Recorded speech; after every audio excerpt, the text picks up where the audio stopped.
محمد کو ہم غریبوں میں ڈھونڈو۔ عزیزان گرامی، معبد رونے لگی۔ اتفاق کی بات ہے کہ حضرت ابوبکر صدیق کا گزر وہاں سے ہو رہا تھا۔ حضرت ابوبکر نے دیکھا اور پہچان لیا، یہ ہماری مہمانی کرنے والی وہی خاتون ہے جو مکہ سے مدینہ آنے کے وقت بیچ راستے میں تھی۔ دیکھا، آپ نے پہچان لیا، پوچھا معبد یہاں کیسے؟ وہ بھی چونک گئی، ارے تو وہی مبارک کے ساتھ آنے والا ساتھی تھا، تو یہاں کیسے؟ کہا میں تو یہیں رہتا ہوں۔ معبد نے کہا وہ مبارک کہاں ہے؟ وہ مبارک کہاں ہے؟ حضرت ابوبکر نے کہا کون مبارک؟ کون سے مبارک کی بات کر رہی؟ کہا وہی مبارک جو تیرے ساتھ آیا تھا، ایک رات میرے گھر قیام کیا، ایک رات میرے گھر قیام کیا تھا۔ صدیق اکبر مسکرائے اور کہا اچھا تم نے ان کا نام مبارک رکھا، اللہ نے تو ان کا نام محمد رکھا ہے، وہ محمد ہیں۔ حضرت ابوبکر صدیق معبد کو لے کر کے بارگاہ مصطفیٰ میں پہنچے۔ اللہ کے نبی صلی اللہ تعالیٰ علیہ وسلم کو جیسے ہی وہ اپنے آنکھوں سے دیکھنے لگی، پھوٹ پھوٹ کر کے رونا شروع کیا۔ کہا اے اللہ، اب میری ساری بکریاں ختم ہو جائیں، اس لیے کہ میری زندگی کا مقصد مجھے مل گیا، اس چہرے پاک کو دیکھنا میرا مقصد تھا۔ اللہ کے نبی صلی اللہ تعالیٰ علیہ وسلم نے بے حساب اس خاتون کو عطا کیا۔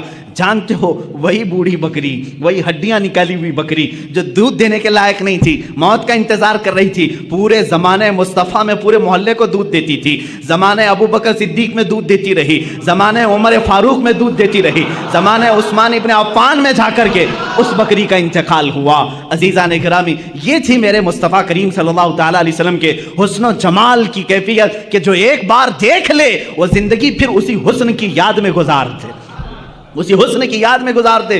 ارے یوسف علیہ السلام کے بھائیوں نے بھی حسن دیکھا تھا، لیکن دیکھا اس کے بعد لے جا کر کنویں میں ڈال دیا۔ زلیخا نے دیکھا لیکن اپنی شادی کرنے کا خیال کیا، جیل میں پہنچا دیا۔ بادشاہ نے دیکھا، وزیر بنا لیا، لیکن مصطفیٰ کریم صلی اللہ تعالیٰ علیہ وسلم کا جس نے حسن دیکھا وہ حضور کو خریدنا نہیں چاہا، بلکہ جو دیکھا وہ اپنے آپ کو بیچ دیا۔ یہ صحابہ نے کیا ہے۔ یوسف علیہ السلام کا حسن دیکھ کر کے لوگ کیا کر رہے تھے؟